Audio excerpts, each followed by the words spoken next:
أعوذ بالله من الشيطان الرجيم. بسم الله الرحمن الرحيم.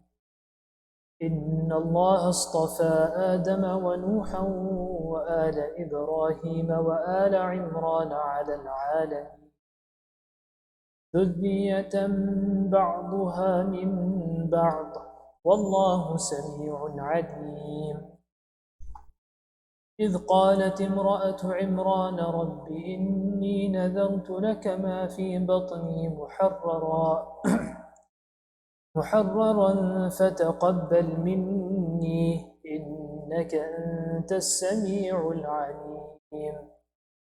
فلما وضعتها قالت رب إني وضعتها أنثى والله أعلم بما وضعت وليس الذكر كالأنثى وإني سميتها مريم وإني أعيذها بك وذريتها من الشيطان الرجيم.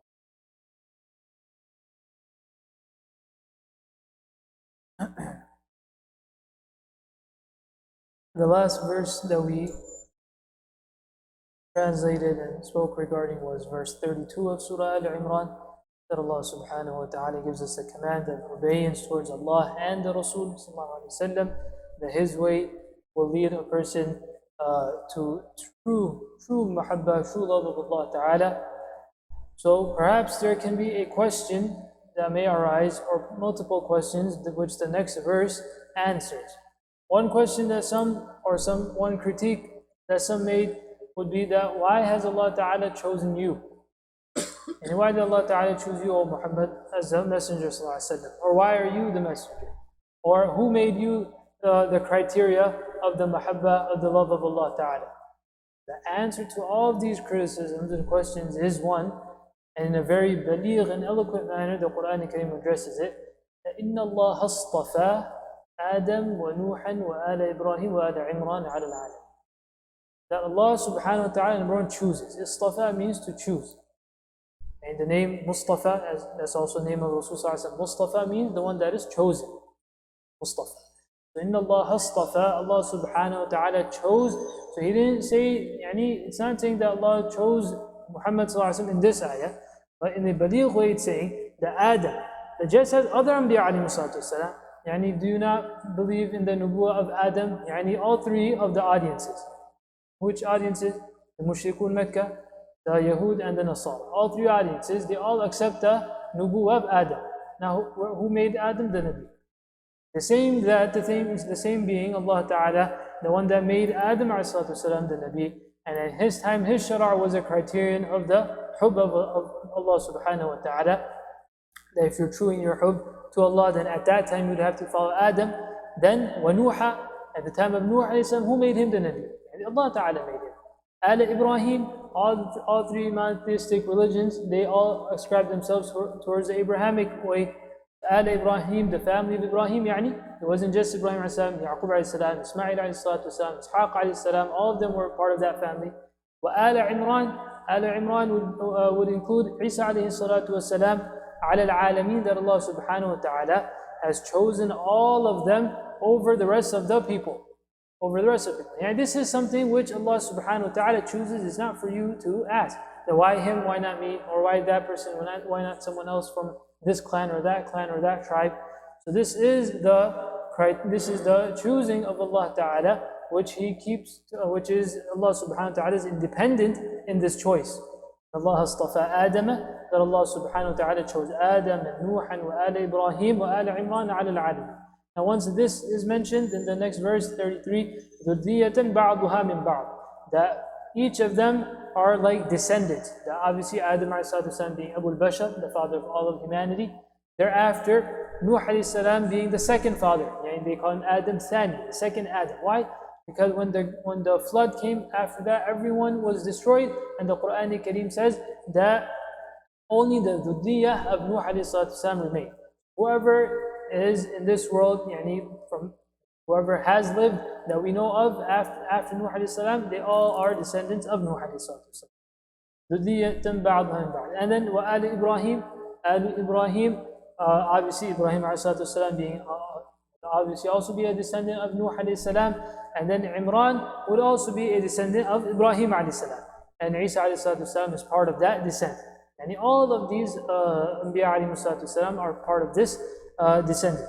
And in this also there is an answer that this shouldn't be something very new to you. Why? Yani the Nubuwwah of Muhammad is following the same lineage. All of you believe in this, that he should be part of this same descent. So he's also part of a prophetic family, if you call it, a prophetic descent. Allahu Sami'un Alim. إذ قالت امرأة عمران. Now once Al Imran was mentioned, over here Allah subhanahu wa ta'ala now starts, and before the story of Isa alayhi salam, some points regarding Maryam alayhi salam and her tarbiyah and her how she grew up, Allah subhanahu wa ta'ala speaks about that. إذ قالت امرأة عمران. When the wife of Imran was the father of Maryam alayhi salam. Imran was, and the wife of Imran was Hannah. Hannah was the mother of Maryam alayhi salam. إذ قالت امرأة عمران. Now when Hannah was pregnant with Maryam alayhi salam, she had made a vow. She had made a vow which was based on the shara' of those Anbiya alayhi salam, that many a times people would say that this child of mine which will be born, I am giving them for the sake of Allah subhanahu wa ta'ala's service. Yani they won't have anything to do with the worldly things, so to say.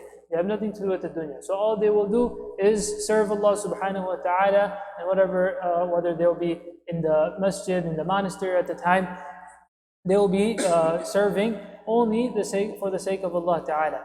And in their case, it was Baytul Maqdis, Masjid Aqsa, which we know that is where they were. إذ قالت امرأة عمران. So when Hannah, she said, that ربي إني نذرت لك ما في بطني محررا. That, oh Allah, I take this vow that what is in what I am carrying, the child that I am carrying, I am making this child muharrara, free for your sake. And it will have nothing to do with the things of this world. فَتَقَبَّلْ مِنِّي. So accept this from me. إِنَّكَ أَنْتَ السَّمِيعُ الْعَلِيمُ. Indeed, you are all hearing, all knowing. Now the norm was that it would only be boys. It would only be sons or boys that were born that would serve this purpose. فَلَمَّا وَضَعَتْهَا. When she gave birth, قَالَتْ رَبِّ إِنِّي وَضَعْتُهَا أُنْثَى. That, oh Allah, I have given birth to a female, to a daughter, to a girl. Now this would be something new.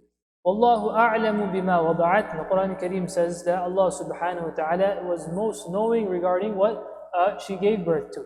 And it was accepted. وَلَيْسَ الذَّكَرُ كَالْأُنْثَى. Although the male is not like female, but Allah subhanahu wa ta'ala accepted that nadr of hers. وَإِنِّي سَمَّيْتُهَا مَرْيَمْ. Indeed, I have named her Maryam. And وَإِنِّي أُعِيدُهَا بِكْ وَذُرِّيَّتَهَا مِنَ الشَّيْطَانِ الرَّجِيمِ. That she makes a dua for Maryam alayhi salam. And in this there is a lesson of parenting. That what is one of the first du'as she makes for her child? Not that, Ya Allah, make my child the greatest celebrity in this world and give them this and that. وَإِنِّي أُعِيدُهَا بِكْ. That, Ya Allah, I put her in your protection. Very firstly, O Allah, I seek your protection for her, وَذُرِّيَّتَهَا, and for her progeny. From what? مِنَ الشَّيْطَانِ الرَّجِيمِ.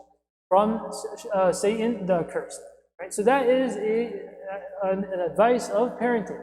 That as soon as you have a child, or when you are expecting a child, or when we have children, then our utmost concentration and what we should have most concern regarding is how they are protected from all shaitanic acts. Right? That should be our main concern.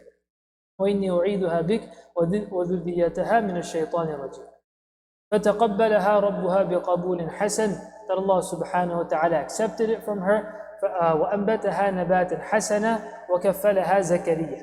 And Allah subhanahu wa ta'ala caused her to grow a very wholesome way. وَكَفَّلَهَا زَكَرِيَّا. And he put her into the protection of Zakaria alayhi salatu wasalam. So the Imam of the Baytul Maqdis at that time was her own father, Imran alayhi salam. Imran had passed away whilst Hannah was pregnant with Maryam alayhi salam. Imran had passed away. So now who would take responsibility of Maryam? So then all of the ulama and all of those that were dedicated to Bayt al-Maqdis, they all wanted this sharaf. They all wanted the nobility, this great honor of taking care of Maryam alayhi salam. Why? One, she was the daughter of their Imam. He was a very great man amongst them. He was the Imam of the Bayt al-Maqdis, and they wanted this sharafa of taking care of her. So Zakaria alayhi salam, amongst others, they all decided that we would cast lots. That whoever name would come out, then they would be chosen, and they will take care of Maryam alayhi salam. So Zakaria alayhi salam's name came out that he would take care of Maryam alayhi salam. وَأَنْبَتَهَا نَبَاتًا حَسَنًا وَكَفَّلَهَا زَكَرِيَّا. And he put her in the kafala, yani the caretaker. Zakaria was her caretaker. كُلَّمَا دَخَلَ عَلَيْهَا زَكَرِيَّا الْمِحْرَابَ. Now what Zakaria alayhi salam did is that with Bayt al-Maqdis, by Bayt al-Maqdis, he kept a certain room for her, a certain place where she could be, and she would stay over there. Now, Allah subhanahu wa ta'ala's mu'jizah that every time he would leave, he would make sure he would close the room so no one else can go inside, etc. Whenever he would come back, he would find fresh fruit by Maryam alayhi salam. Yani when she had grown older. So he found that there was always fresh fruit. And even when it wasn't in the season. When it wasn't season, he would still find that there would be these fruits and different foods by her. كلما دخل عليها زكريا المحراب وجد عندها رزقا. Every time Zakaria would enter this room, he would find that there would be some food over there. Yani he didn't bring it, the door was locked, and some of us would say that these would be foods which were out of the season. قال يا مريم أنى لك هذا. He would ask, Oh Maryam, where did this come from? قالت هو من عند الله. She would say, this is from Allah subhanahu wa ta'ala. إن الله يرزق من يشاء بغير حساب. That Allah subhanahu wa ta'ala gives rizq and sustenance to whoever He wills, بغير حساب, without taking accountability. Now at this time, Zakaria, his story was also continuing, that he also wanted a son. He also wanted a son from Allah subhanahu wa ta'ala, but he had grown old. So now when he heard this statement, this dua of Maryam alayhi salatu salam, that Allah subhanahu wa ta'ala is raziq, Allah subhanahu wa ta'ala gives بغير حساب, that whether it's in the season or not the season, it doesn't make a difference. Now here, the Nabi, he realized that what am I waiting for? I should make dua also to Allah subhanahu wa ta'ala. So the Quran Kareem says, هُنَالِكَ دَعَا زَكَرِيَّا رَبَّهُ. At that point, Zakaria alayhi salatu salam made dua to Allah subhanahu wa ta'ala. قَالَ رَبِّي, O my Lord, هَبْ لِي مِن لَدُنْكَ ذُرِّيَّةً طَيِّبَةً. Gift me from your side a very wholesome progeny, pure progeny. إِنَّكَ سَمِيعُ الدُّعَاء. Indeed, you hear the dua. After that, the story of Zakaria mentioned. May dua that Allah subhanahu wa ta'ala give us also the tawfiq to accept and to understand that Allah subhanahu wa ta'ala is raziq, Allah subhanahu wa ta'ala sustains. That although obviously the sunnah in this world is that a person has to work. That it's not, we're not mentioning here that everyone stay back and don't go to work and just make dua. That is obvious. Yani a person will have to work, a person will toil. That is also part of the sunnah which we have been taught. But yaqeen should be upon the rizq of Allah Ta'ala. Rather what this does is that it strengthens a person's yaqeen. Yani although a person is going for work, despite that you're still saying that no, I am not providing for myself, rather Allah subhanahu wa ta'ala is providing. So going to work is not against yaqeen, rather it should strengthen your yaqeen. It should strengthen our yaqeen that although I am doing some apparent work, I am going physically, I'm doing this and that, but despite that I say that Allah Ta'ala sustains me. This should strengthen a person's conviction in Allah subhanahu wa ta'ala and His sustenance. May Allah Ta'ala gives us understanding.